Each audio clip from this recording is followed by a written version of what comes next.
This is VOA News. Via remote, I'm Diane Roberts.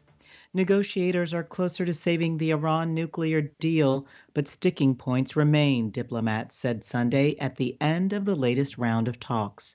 World powers had been meeting since early April to try to bring the U.S. back to the 2015 landmark agreement and Iran back into compliance with it.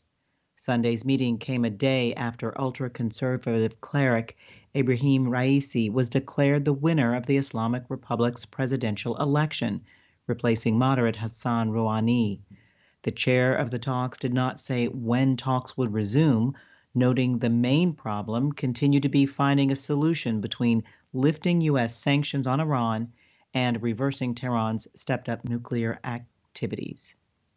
U.S. President Joe Biden will meet at the White House with Afghan President Ashraf Ghani and Abdullah, chairman of Afghanistan's High Council for National Reconciliation. That will happen this Friday, the White House said on Sunday.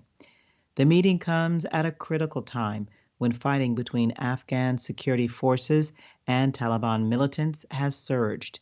This since Mr. Biden announced in April that the U.S. would withdraw all troops in Afghanistan before September 11th, ending America's longest war after nearly 20 years of conflict. Armenia's acting Prime Minister, Nikol Pashinyan, and his civil contract party took an early lead as votes were counted after a parliamentary election Sunday. This was set to be a tight race with former President Robert Kocharyan's political bloc. Pashinyan's party had 58% of the vote in the first figures published by the Central Election Commission versus 22% for Kocharyan. This is VOA News. A court in central Russia arraigned a suspect Sunday on murder charges in the death of an American woman who was studying at a local university. The body of the 34-year-old was found Saturday in a wooded area near a city 400 kilometers east of Moscow. She had been missing since Tuesday. Her mother told U.S. National Public Radio that her daughter had texted her, quote, "in a car with a stranger. I hope I'm not being abducted," end quote. A state news agency cited the local court as saying the suspect gave her a ride in his car, then took her to the wooden area where he beat and stabbed her during a dispute. Russian news reports have said the suspect had a record of violent crimes. He faces up to life in prison if convicted of murder. Bahrain Sunday rejected a UN report calling for the release of two men facing the death penalty, which cited claims their murder convictions were based on confessions extracted by torture. In July last year, Bahrain's top court upheld a death sentence against the men convicted of killing a police officer in a 2014 bomb attack.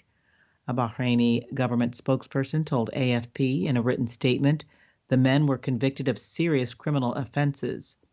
Rights group Amnesty International has also said the trial relied on, quote, confession extracted through torture, end quote. Israel's government approved Sunday the establishment of an independent state commission of inquiry into a deadly disaster at a Jewish holy site in April that left 45 people dead and 150 injured.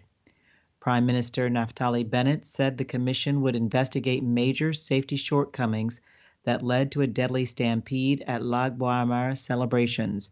Some 100,000 people, mostly ultra-Orthodox Jews, gathered for the April 29th holiday in northern Israel despite coronavirus restrictions limiting outdoor assemblies to 500 people and long-standing warnings about the safety of such gatherings. A tropical depression in the United States killed 12 people in the southern states of Alabama as the storm swept through the southeastern U.S., causing flash flooding and spurring tornadoes that destroyed dozens of homes. 10 people, including 9 children, were killed Saturday in a 15-vehicle crash, according to a county coroner. U.S. land borders with Canada and Mexico will remain closed to non-essential travel until at least July 21st, the U.S. Homeland Security Department said Sunday. The 30-day extension came after Canada announced its own extension Friday of the requirements that were set to expire Monday. Via remote, Diane Roberts, VOA News.